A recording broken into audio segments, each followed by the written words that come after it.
Hi everyone, welcome back to Tinker Gamer Hacker Maker, and today we're going to talk about the Asus TUF X570-PLUS Wi-Fi and why I bought this board. Now, I didn't spend $300–400 on this board. This is actually one of more middle tier, and that really boiled down for me was what I needed in the board. So I knew that I was going to go AMD, and I knew I was going to go with the latest Ryzen series at the time, which uses an AM4 socket. And in order for me to use this board, or to get a board that was compatible, I needed to kind of explore the X570 chipset. And there's a lot of boards, and there's a lot of expensive boards. And really I was trying to find the right balance between price and performance. It kind of came down to a couple interesting items. I didn't think I needed to spend $500 on board, but I come from an area where motherboards weren't that expensive already. And yes, Intel boards are cheaper, and AMD boards tend to be a little higher, but then also the cost of the processors offset that. The AMD processors are usually a little cheaper, and the Intel ones are a little more, and vice versa, at least from what I remember. Now, I wanted some very specific features for future expansion opportunities. One, I want a PCIe 4.0, and you need the X570 chipset to do that. Check. I wanted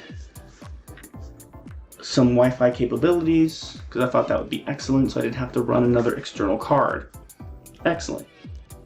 And then I started looking at some of the other features. Well, what am I going to use for storage? And how can I take advantage of that? And this is where, comparing to other boards, this one has two M.2 NVMe slots that are both attached to PCIe 4.0. Winner. Because when I looked at some of the pricier boards, they had one slot, they had an M.2 and then a different type of slot, and they were all over the place. So what it boiled down to was really, hey, I wanted an extra M.2 slot. I wanted to be able to support 128 gigs of RAM. I do not have 128 gigs of RAM, but I wanted to be able to support it. And what other things can I get out of this board? So really, for a middle-of-the-road board, I have a lot of expandability on this. I have a PCIe 4 video card, I have two PCIe 4.0 NVMe drives in RAID, and this thing is blazing fast. And when the new Ryzen series of processors come out for the next generation, the 5000 series, I can upgrade without any hassle because I have the 570 chipset.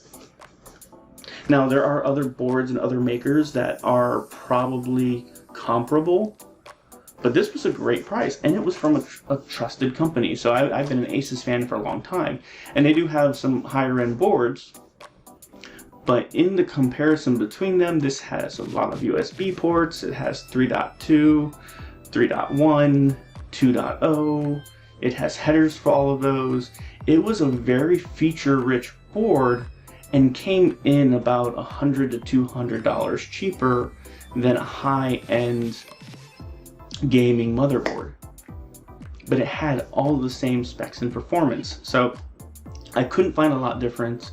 For me, the extra NVMe slot was the winner. I wanted the extra fast storage because I do a lot of stupid things with data.